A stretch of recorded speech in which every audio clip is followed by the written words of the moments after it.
Okay, let me take you to healthy tools. So you've understood the problem. What does healthy look like? So Danon Katagiri wrote this: "You cannot find any peace by escaping from human pain and suffering.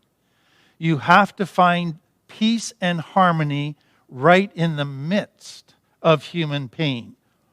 In other words, you got to face reality. There's no pleasure, there's no peace by escaping. It's only by dealing with your present reality. So, face reality. Commit yourself to base your decisions on reality. Now, if you decide to do that, know this: reality sometimes feels very cruel. And you don't like the facts. They go against your emotions and what your emotions want to believe. But know this: in the long term, you will be glad you went with reality. Discipline yourself or develop the practice of separating fact from fiction. What is truth? What is a lie? What is fact? What is fantasy? Identify the fantasy lies that you have believed, the magic ones, the denial type ones.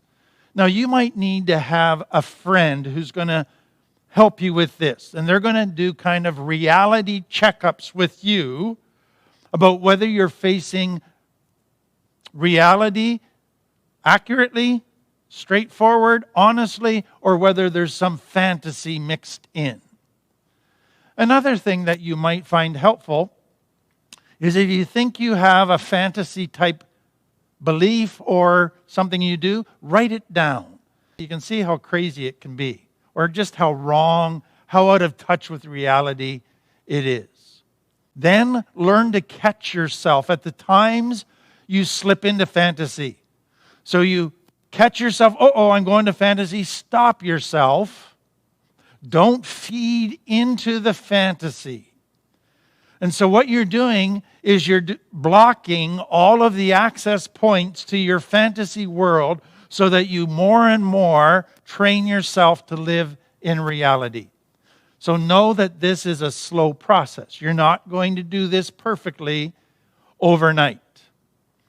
If you slip into fantasy, don't beat yourself up, but ask yourself, what are you trying to avoid?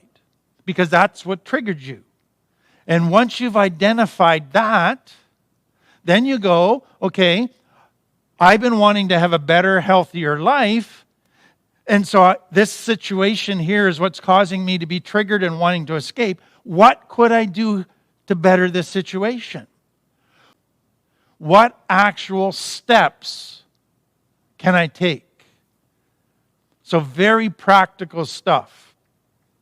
But don't forget to have healthy escapes as part of self-care. So that you work hard, you face reality, and then you go, you know what, I'm going to take a couple hours tonight just to relax. I'm really tired, I need a break. And you can watch something on TV as in a little escape to reality, but then come back to reality. Learn to be present in your relationships. This is, to me, really, really big. Learn your signs for when you're drifting into not being present. Those will give you extra self-awareness of triggers of when you're starting to escape. So for some of you, it's when you're on your phone and you really don't want to listen. You're antsy when somebody wants to talk to you. Your mind wanders a lot. Those could be early warning signs. And then realize when oxytocin is happening in your brain. Realize that that is going to take you to your limbic brain out of your cortex. It is going to trigger your desire to go into a fantasy world. And I think one of the hardest things for people to do is to stay in their cortex when their limbic is being fueled by oxytocin. Let me end with this. Johann Martinson says this: Success is not a big step in the future. Success is a small step taken right now.